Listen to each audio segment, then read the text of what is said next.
क्योंकि आत्मा का प्रकृति की ओर से मन के संजोग से प्रवाह है, उसे हम अर्धधार कहते हैं। इसी अर्धधार को तो ऊर्ध्वगामी बनाना है, जहां से हमारी आपकी चेतन शक्ति जो है उस विभु चेतन शक्ति को जान लेती है और वहां पर प्रवेश करने का निरंतर सदगुरु की दया से प्रयास करते करते अंतोगत्वा एक न एक दिन वह सफल हो जाती है।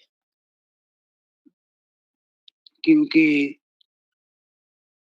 जिस प्रकार हमारे आपके शरीर के अंदर जो अनुचेतना है, जो आत्मा के रूप में विराजमान है, हृदय में मकर तार में घिरी हुई है, बंधी हुई है, उसी तरह संपूर्ण विश्व को संचालित करने वाली जो एक ब्रह्म है, जो विभु चेतना है, सृष्टि के कण कण में उसी का आधार पर ही यह सृष्टि चल रहा है, क्रियमान है, वह क्रियाशील है।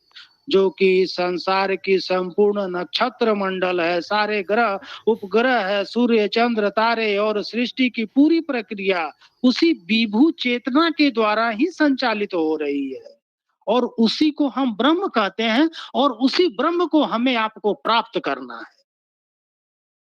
यहाँ पर हमें आपको विचार करना है। इस पूरे संसार की जो क्रिया जो चल रही है, सूर्य की, चंद्र की, ग्रह नक्षत्रों की, उन सबों को चलाने वाला वह परब्रह्म है, और उसी ब्रह्म को सद्गुरु हम सबों को प्राप्त करवाना चाहते। कितना बड़ा सौभाग्य है हमारा आपका। क्या कभी हम सभी विचार किए? क्या हम सभी कभी साधना किए?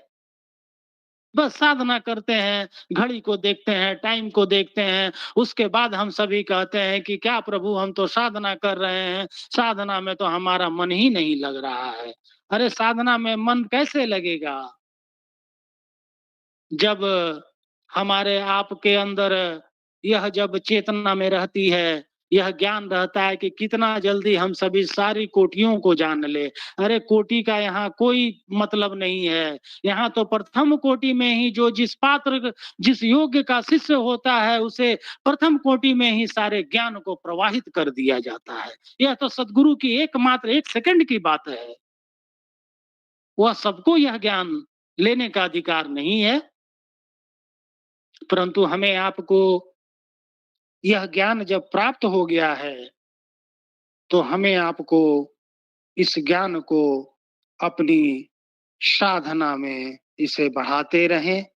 क्योंकि जब हम सभी साधना करने लगते हैं, हमारा आपका जब मन रुकने लगता है, हम सभी पंच तत्व पृथ्वी, जल, वायु, अग्नि और आकाश का जो दर्शन है, वह हमें आपको बड़ा सहज रूप में प्राप्त होने लगता है।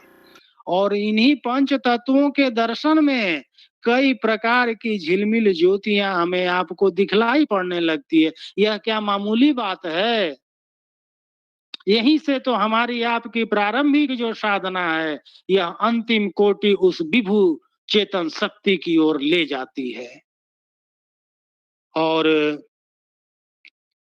हमारी आपकी साधना का जो विषय है, यह क्या वर्णन किया जाए। साधना तो हमें आपको स्वयं करना है, क्योंकि बिना साधना किए हमारे आपके अंदर वह प्रेम, वह सद्गुरु को हम सभी नहीं जान पाएंगे, उनकी शक्तियों को हम और आप महसूस नहीं कर पाएंगे।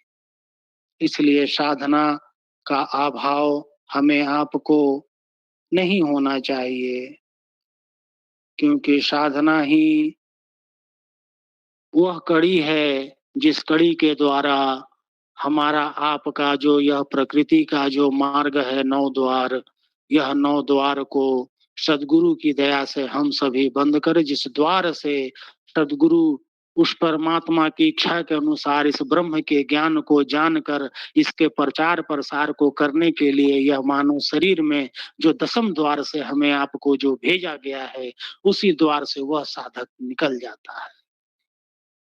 वही तो ब्रह्म का द्वार है। वही तो सद्गुरु ने कहा कि वही ब्रह्म का द्वार है, जिस द्वार से तुम प्रवेश किए हो, उसी द्वार से जब तुम्हें निकलने की कला, निकलने का ज्ञान जब हमारे आदेश से, हमारे निर्देश से, हमारे मार्ग पर चलते हुए जब तुम प्राप्त कर लोगे, तब तुम स्वयं वहाँ पर पहुँच जाओगे। यह कितनी बड़ी बात है।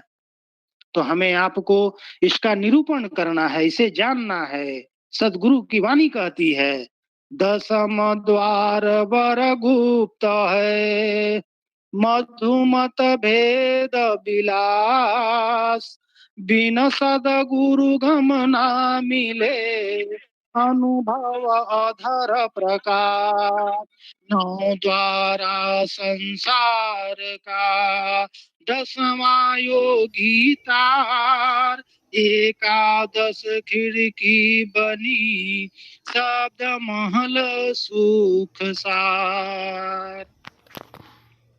तो उस दसम द्वार से हमें आपको निकलना है। उस दसम द्वार से निकलने के लिए सर्वप्रथम हम और आप जब सद्गुरु के समक्ष जब बैठे, उनकी तस्वीर के समक्ष बैठे, क्योंकि सद्गुरु जो है वह शरीर में नहीं है, वह शरीर से बाहर, वह कण-कण, क्षण-क्षण, हर एक जगह, हर एक कण में व्याप्त है, हर एक शिष्य के समक्ष व्याप्त है और हर एक शिष्यों को वह बार-बार आदेश दे रहा है, वह बार-बार उत्साहित कर रहा है, बार-बार वह अपनी ज्ञान को अंदर प्रवाहित कर रहा है कि हे मूर्ख तुम जागो, बैठो और हमारा जो तस्वीर है, जहाँ तुम मेरा स्मरण करोगे, जहाँ तुम मुझे याद करोगे, मैं तुम्हारे समक्ष प्रकट हो जाऊँगा और यह ऐसा होता है, यही सत्य है। यह कहने का विषय नहीं है, यह कोई बात बनाने का विषय नहीं है, यह तो अनुभव करने का विषय है।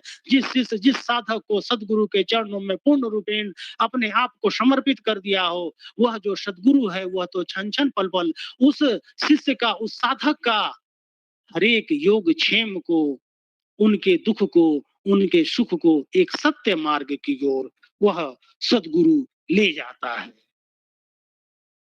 क्योंकि जब हम और आप साधन काल में बैठते हैं, हमारी आपकी साधना जो प्रथम कोटि से शुरू होती है, हमारा आपका मन जब शांत हो जाता है, तब हमारी आपकी जो आगे की जो है कोटि जो भी हो, वह सद्गुरु की दया से उसे अनुभव कराते जाते हैं, उसे दिखलाते जाते हैं और यह कितना बड़ा दृश्य हम सबों के समक्ष आता है कि जब हम सभी अंतर्मुखी हो जाते हैं और अपने अंदर की सारी चीज़ों को देख लेते हैं, अपने उस सूक्ष्म चेतन आत्मा को देख लेते हैं, जो इतना सूक्ष्म होते हुए इस संसार में बड़े-बड़े कार्यों को कर बैठता है। उस चेतना को हम सभी देख लेते हैं और वह जो चेतना है, वह चेतना धीरे-धीरे, सने-सने वह अपने परमपिता परमेश्वर की ओर मिलने के लिए वह चल देता है और वहाँ पर हमारा आपका जो मन है, वह मन बिल्कुल इस संसार से असंग हो जाता है, अलग हो जाता है। वहाँ से चलते-चलते वह जो इसी शरीर के अंदर तो सारे लोग बैठे हुए हैं। इसी शरीर के अंदर जब एक एक स्थिति आती है, उस स्थिति में जब वह जो काल स्वरूप जो इस संसार का अधिपत्य जब खड़ा होता है, वह जब मिलता है, तो वहाँ पर हैं और सद्गुरु हमें आपको वहाँ से अपने मंडल की ओर ले जाते हैं। वहीं से तो उसी लक्ष्य को जब हम और आप जब पार कर जाते हैं, तो हमारा आपका ब्रह्मरंध्र यानी दसम द्वार यानी ब्रह्म का दरवाज़ा जो है वहाँ से खुल जाता है और वहाँ के बाद सद्गुरु जो है जिस कार्य के लिए भेजे हैं, जिस विषय को जानने के लिए भेजे हैं, जो विषय हम सभी ना जाने कई लाख करोड़ों वर्षों पीछे उस विषय को हम सभी अपने अहम भाव के कारण, अहंकार के उत्पन्न हो जाने के कारण हम सभी जिसे भूल गए थे, उसे दया से पुनः भय नहीं है, वहाँ पर सिर्फ आनंद ही आनंद है। हम सभी साधन काल में जब सद्गुरु का दर्शन को प्राप्त करते हैं, हम और आपको बार-बार प्रार्थना करनी चाहिए सद्गुरु से कि इस भव सागर से पार कीजिए प्रभु। अत्यंत कष्टों से घिरे हुए हैं हम सभी। पल-पल हम सभी रो रहे हैं, पल-पल हमारी आपकी जो आत्मा है वह विभिन्न कारणों के कारण, इस प्रकृति कारणों के कारण बड़ा दुखी है।